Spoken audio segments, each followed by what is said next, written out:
Assalamualaikum warahmatullahi wabarakatuh. Perkenalkan, nama saya Putri Hayati dengan NIM 121116249117, Prodi Bimbingan dan Konseling Pendidikan Islam, Fakultas Tarbiyah dan Keguruan.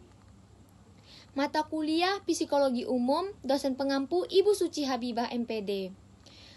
Tujuan saya membuat video ini adalah untuk memenuhi tugas ulangan tengah semester saya. Sebelum saya memasuki materi saya ini, jangan lupa subscribe, like, comment, and share. Terima kasih. Baiklah, saya akan menjelaskan materi psikologi tentang fantasi. Fantasi atau biasa yang disebut dengan khayalan adalah sebuah gejala atau sebuah kondisi yang biasanya terdapat di dalam jiwa manusia. Dalam berfantasi juga dapat menimbulkan khayalan yang melihat suatu kemungkinan yang belum ada atau bisa juga sesuatu yang baru. Setiap orang pastinya memiliki fantasi yang berbeda-beda dan memiliki daya khayal dan juga keinginan yang berbeda-beda. Fantasi ialah kemampuan jiwa untuk membentuk tanggapan-tanggapan atau bayangan-bayangan yang baru. Dengan kekuatan fantasi, manusia dapat melepaskan diri dari keadaan yang dihadapinya dan menjangkau ke depan. Keadaan-keadaan yang akan mendatang, fantasi sebagai kemampuan jiwa manusia dapat terjadi, yaitu apabila individu betul-betul menyadari akan fantasi-fantasinya. Misalnya, seorang pelukis yang sedang menciptakan lukisan dengan kemampuan fantasinya, seorang pemahat yang sedang memahat arca atas dasar daya fantasinya. Secara tidak disadari, apabila individu tidak secara sadar telah dituntut oleh fantasinya. Keadaan semacam ini banyak dijumpai pada anak-anak. Anak sering mengemukakan hal-hal yang bersifat fantastis, sekalipun tidak ada niat atau maksud dari anak-anak itu untuk berdusta. Misalnya, seorang anak memberikan berita yang tidak sesuai dengan keadaan senyatanya, sekalipun ia tidak ada maksud untuk berbohong. Dalam hal semacam ini, anak dengan tidak disadari dituntun oleh fantasinya. Lalu ada jenis-jenis fantasi. Secara umum, fantasi merupakan aktivitas yang menciptakan, tetapi sekalipun demikian, sering dibedakan antara fantasi yang menciptakan dan fantasi yang dipimpin. Fantasi yang menciptakan yaitu merupakan bentuk atau jenis fantasi yang menciptakan sesuatu. Misalnya, seorang ahli mode pakaian menciptakan model pakaian atas dasar daya fantasinya. Yang kedua ada fantasi yang dituntun atau yang dipimpin, yaitu bentuk atau jenis fantasi yang dituntun oleh pihak lain. Misalnya, seorang yang melihat film, orang ini dapat mengikuti apa yang dilihatnya dan dapat berfantasi tentang keadaan atau tempat-tempat lain dengan perantaraan film itu. Sehingga dengan demikian fantasinya dituntun oleh film tersebut. Demikian pula orang kalau berfantasi mendengarkan sesuatu berita, membaca sesuatu cerita dan sebagainya. Lalu dilihat dari caranya orang berfantasi, fantasi dapat dibedakan antara lain yaitu fantasi yang mengabstraksi, yang mendeterminasi, dan yang mengombinasi. Apa itu fantasi yang mengabstraksi? Yaitu cara orang berfantasi dengan mengabstraksikan beberapa bagian, sehingga ada bagian-bagian yang dihilangkan. Misalnya, seseorang anak yang belum pernah melihat gurun pasir. Maka untuk menjelaskannya dipakailah bayangan hasil persepsi yaitu lapangan. Bayangan lapangan ini dipakai sebagai loncatan untuk menjelaskan gurun pasir tersebut. Dalam anak berfantasi gurun pasir itu banyak bagian-bagian yang lapangan yang diabstraksikan. Dalam berfantasi gurun pasir dibayangkan seperti lapangan tetapi tanpa pohon-pohon di sekitarnya. Dan tanahnya itu melulu pasir semua, bukan rumput. Lalu, fantasi yang mendeterminasi, yaitu cara orang berfantasi dengan mendeterminasi terlebih dahulu. Misalnya, anak belum pernah melihat harimau. yang telah mereka lihat adalah kucing, maka kucing yang digunakan sebagai bahan untuk memberikan pengertian tentang harimau. Dalam berfantasi tentang harimau, dalam bayangannya seperti kucing, tetapi bentuknya lebih besar. Lalu ada fantasi yang mengombinasi, yaitu orang berfantasi dengan cara mengombinasikan pengertian atau bayangan-bayangan yang ada pada individu bersangkutan. Misalnya, berfantasi tentang ikan duyung, yaitu kepala seorang wanita tetapi badannya ikan. Jadi, adanya kombinasi kepala manusia dengan badan ikan. Fantasi yang mengombinasi inilah banyak digunakan orang. Misalnya ingin membuat rumah, mengombinasikan model Eropa dengan atap model Minangkabau. Lalu ada kegunaan fantasi. Yang pertama, mengasah kreativitas. Tidak bisa dipungkiri bahwa fantasi sangat mendukung kreativitas kita. Hal ini dikarenakan fantasi tidak memiliki batas dan bisa sangat bervariasi. Dengan adanya fantasi ini, kita bisa menciptakan sesuatu yang berada di luar nalar kita dan menyalurkan hal tersebut dalam sebuah tulisan maupun bentuk karya lainnya, seperti lukisan, pahatan, dan lain sebagainya. Yang kedua, menghibur diri. Fantasi juga membantu manusia untuk menghibur dirinya sendiri. Melalui fantasi, manusia bisa sejenak melupakan dunia nyata dan keluar ke dunia fantasi yang ia ciptakan untuk dirinya sendiri.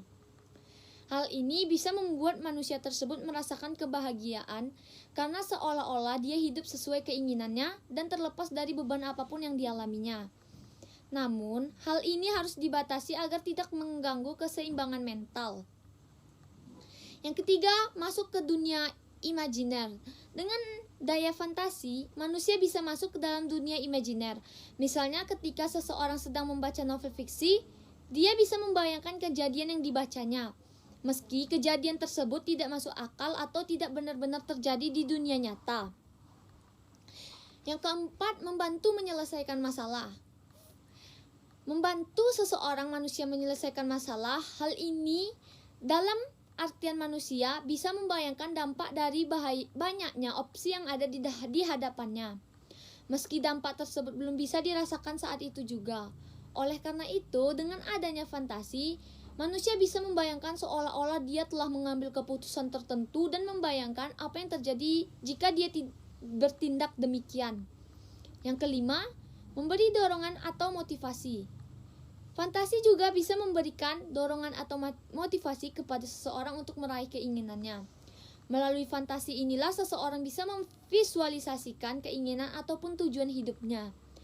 Dia membayangkan hal-hal apa yang akan dicapainya jika dia melakukan tindakan tertentu.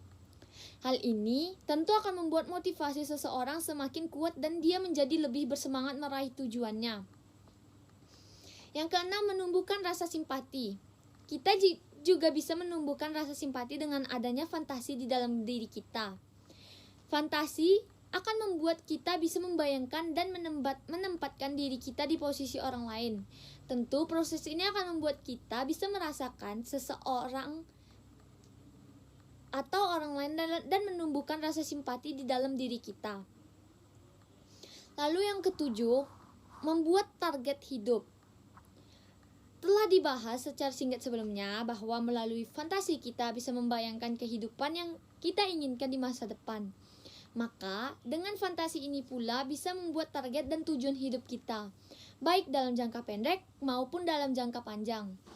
Fungsi fantasi ini juga bisa memberi kita gambaran langkah-langkah apa yang kira-kira perlu kita ambil untuk bisa mencapai target kita tersebut. Yang kedelapan, ada menyelesaikan konflik. Seringkali kita memiliki masalah dengan orang lain yang membuat kita merasa marah, sakit hati, ataupun yang lain. Namun, sering pula kita menyelesaikan masalah dan membuat seolah-olah tidak ada apa yang terjadi dengan adanya fantasi di dalam kita. Fantasi tersebut bisa menutup masalah yang benar-benar terjadi di dunia nyata menjadi seperti tidak pernah terjadi sehingga kita lebih mudah memaafkan dan merasa diri kita lebih baik. Yang terakhir atau yang kesembilan merupakan masa lalu yang buruk. Dengan fantasi, kita juga lebih mudah untuk move on dari masa lalu, terutama masa lalu yang buruk. Fantasi membuat kita lepas dari permasalahan-permasalahan yang dihadapi dan kegagalan yang dialami sebelumnya. Adapun kebalikan dari kegunaan fantasi yaitu apabila seseorang terbiasa melakukan fantasi yang indah-indah dan jauh dari masalah beban hidup, sehingga dia akan merasakan kesulitan saat menghadapi kenyataan hidup yang tidak sebenarnya dan sudah akan dipastikan orang tersebut sangat mudah berputus asa.